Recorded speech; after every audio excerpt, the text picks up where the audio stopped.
Yo guys, kita lagi nyobain Samsung Galaxy S25 Ultra yang terbaru dari Samsung.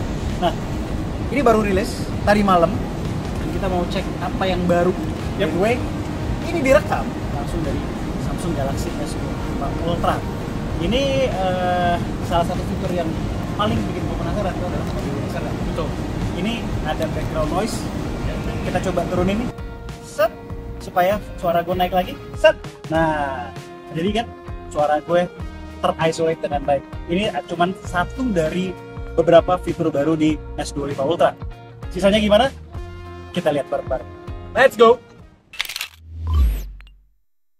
Oke, kita mendapatkan kesempatan buat nyobain S25 Ultra. Yang lainnya akan kita bahas di kesempatan yang berbeda. Nah, oleh karena itu sekarang gue pengen bahas key changes yang ada di S25 Ultra. Perubahan paling besar dari hardware-nya adalah terkait desainnya. Enggak, tapi bukan terkait dari bahasa desain basicnya yang sayangnya masih copy-paste dari generasi-generasi terdahulu. Melainkan dari hal-hal detail kecil yang berpengaruh kepada experience pemakaian sehari-hari. Megang handphone ini sekarang jauh lebih nyaman karena sudut-sudutnya itu lebih rounded.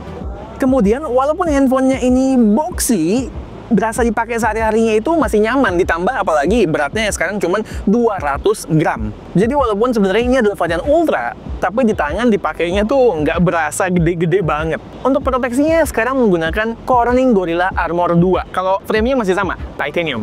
Warna yang gue pegang ini adalah titanium white silver. Total ada 7 pilihan warna. 3 diantaranya adalah online exclusive color.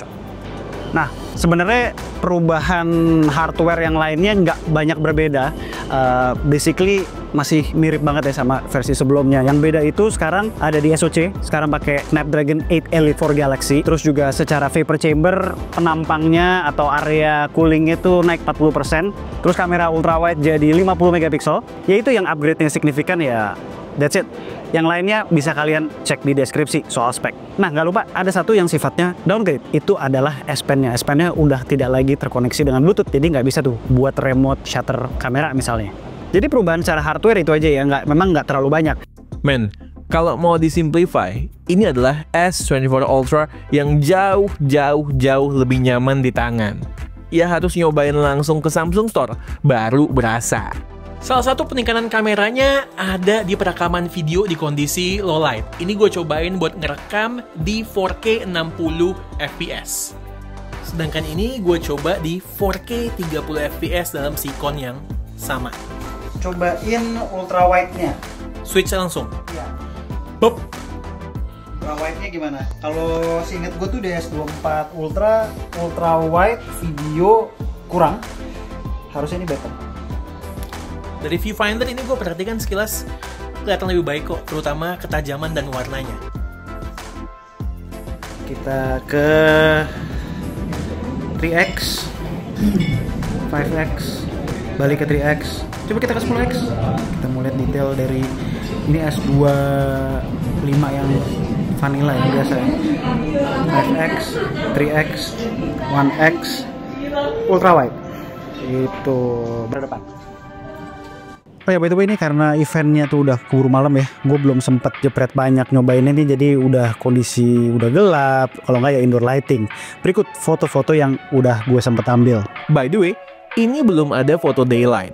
Dan juga ini saat kita coba, beberapa kali camera app-nya masih crash. Gue yakin ini pre-release software, jadi butuh banget software update untuk ngasih judgement kamera yang pas. Seperti biasa, kami selalu nunggu day one update buat ngasih verdict. Paling noticeable sebenarnya di Sikon begini ultra wide, karena dia udah 50 megapiksel sekarang, itu pixel binningnya jadi lebih baik. Artinya less noise dan secara detail juga better daripada S24 series. Sebenarnya yang gue sayangin ya soal hardware kamera memang khusus di 3X-nya yang masih 10 megapiksel. Jadi masih butuh pencahayaan yang ideal banget supaya dapat hasil yang bagus. Yang cukup berasa dari segi software. Software itu termasuk yang satu dari One UI 7-nya, yang kedua adalah dari AI-nya. Sebenarnya antara One UI 7 dan AI itu nggak bisa dipisahkan. One UI 7 dan AI benar-benar berkaitan. AI-nya itu sekarang ada di mana-mana, baked into the OS itself. Kalau dari tampilan UI-nya sendiri sebenarnya ada beberapa perubahan, terutama di bagian quick settings. Kalau dulu kan jadi satu ya antara notification center dan quick settings. Sekarang kita bisa tarik kalau misalnya dari kanan langsung ke quick settings. Kalau tarik dari kiri, yang keluar duluan adalah si notifikasi. Tadi kan gue bilang ya, bahwa AI itu udah bake in ke OS-nya, ke UI-nya, ke One UI 7. Contoh nih, sebenarnya banyak banget sih contohnya. Nggak mungkin ya kita menjelaskan ini dalam satu video pendek.